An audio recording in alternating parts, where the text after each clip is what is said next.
दोस्तों जरा इस ज्ञानी लोगों की बात सुनिए। आपको हिंदू राष्ट्र से क्या दिक्कत है?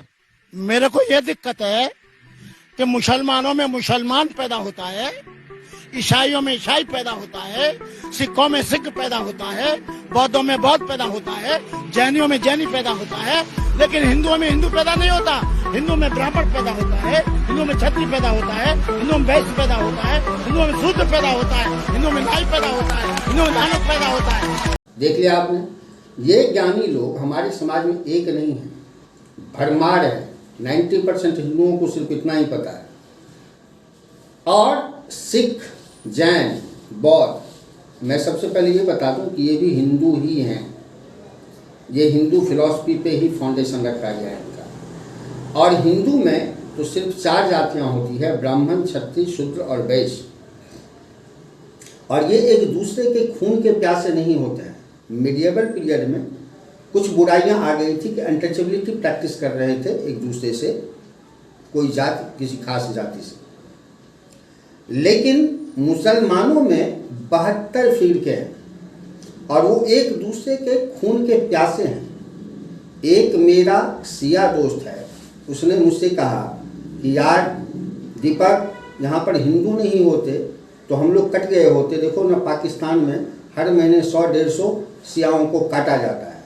मैंने उससे कहा, और तू फिर भी पाकिस्तान जिंदाबाद बोलता है, तेरा बाप फिर भी पाकिस्तान जिंदाबाद बोलता है।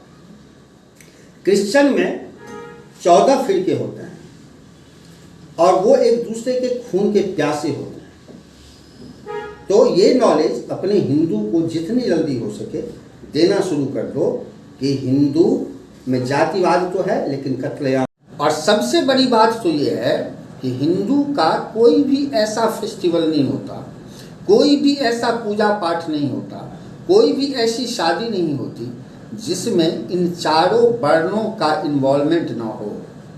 यस, समझो इस बात को। अगर कोई शादी है तो चारों वर्णों का इन्वॉल्वमेंट होता है। अगर दुर्गा माता की पूजा है या कोई फंक्शन है तो उसमें चारों जातियां जब तक होगी नहीं तो उसको संपूर्ण ही नहीं माना जाएगा।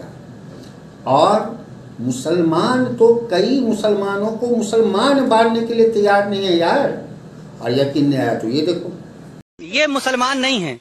देवबंदी, वहाबी, रावजी, खारजी, बहाई, कादियानी, नदवी, मौदूदी, चकड़ालवी, नेचरी, ये सब मुसलमानों के नाम पर पलते हैं, खाते पीते हैं, लेकिन इनका इस्लाम से कोई ताल्लुक नहीं है।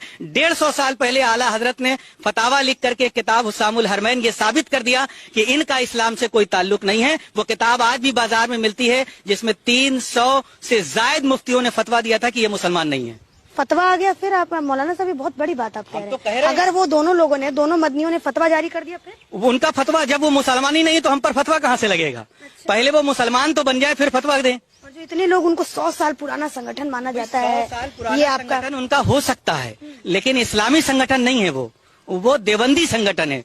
पहले भारत की सरकार और यूपी सरकार ये जाने कि ये इस्लामी संगठन नहीं, ये देवबंदी संगठन है। और मज़ारों से जुड़े लोगों से संपर्क करें और बरेली शरीफ जाएं, वहां के मौलानाओं से मिले, तब जाकर के पता चलेगा कि भारतीय मुसलमान